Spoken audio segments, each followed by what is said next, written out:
Hakikat RPP. Berdasarkan Peraturan Menteri Pendidikan dan Kebudayaan Nomor 65 Tahun 2013 tentang Standar Proses, bahwa RPP merupakan persiapan sebelum kegiatan pembelajaran dimulai dalam satu atau dua pertemuan. RPP dikembangkan dari silabus pembelajaran sebagai upaya lebih terarahnya KBM beserta didik untuk mencapai kompetensi dasar. Sementara itu, menurut Panduan Teknis Penyusunan RPP di Sekolah Dasar, RPP adalah rencana kegiatan pembelajaran tatap muka untuk satu pertemuan atau lebih.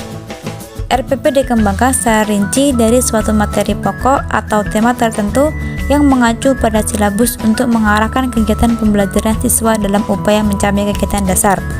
Pengembangan RPP dapat dilakukan pada setiap awal semester atau awal tahun pelajaran dengan maksud agar RPP telah bersedia terlebih dahulu dalam setiap awal pelaksanaan pembelajaran.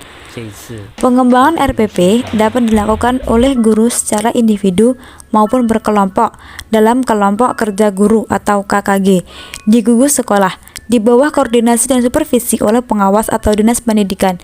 Kurikulum 2013 untuk sekolah dasar merupakan pendekatan pembelajaran tematik terpadu dari kelas 1 sampai kelas 6.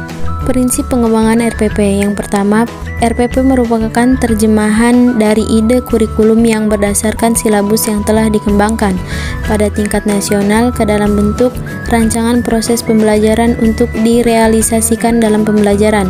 Yang kedua, RPP dikembangkan sesuai dengan yang dinyatakan dalam silabus dengan kondisi pada satuan pendidikan, baik kemampuan awal peserta didik, minat, motivasi belajar, bakat, potensi, kemampuan emosional, maupun gaya belajar. Yang ketiga, RPP mendorong partisipasi aktif peserta didik. Yang keempat, RPP sesuai dengan tujuan kurikulum 2013 untuk menghasilkan peserta didik yang mandiri dan berkualitas. Yang kelima, RPP mengembangkan budaya membaca dan menulis. Yang keenam, proses pembelajaran dalam RPP dirancang untuk mengembangkan kegemaran membaca, pemahaman peragam bacaan, dan berekspresi dalam bentuk tulisan. Yang ke-8, RPP membuat rancangan program pemberian umpan balik positif, penguatan, dan remedi. Yang ke-9, RPP disusun dengan memperhatikan ketertarikan dan keterpaduan antara KI dan KD, materi pembelajaran, kegiatan pembelajaran, penilaian, dan sumber belajar.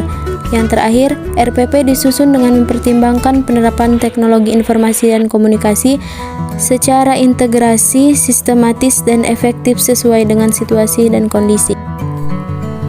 Komponen dan sistematika RPP.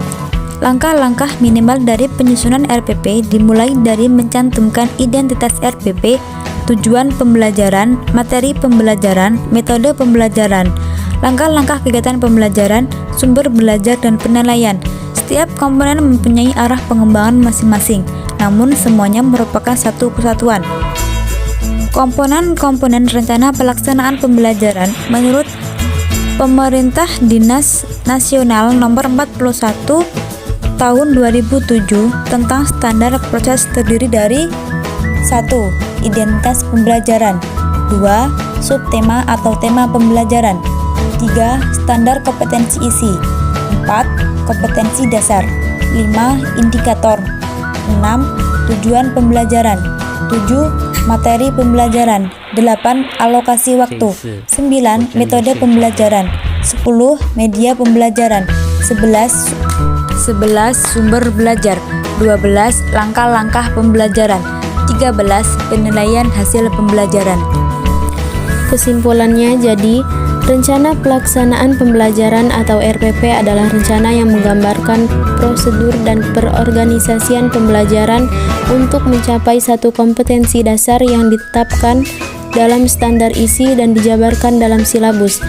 Lingkup rencana pembelajaran paling luas mencakup satu kompetensi dasar yang terdiri atas satu indikator atau beberapa indikator untuk satu kali pertemuan atau lebih. RPP merupakan persiapan yang harus dilakukan guru sebelum mengajar. Persiapan di sini dapat diartikan persiapan tertulis maupun persiapan mental, situasi emosional yang ingin dibangun, lingkungan belajar yang produktif, termasuk meyakinkan pelajar untuk mau terlibat secara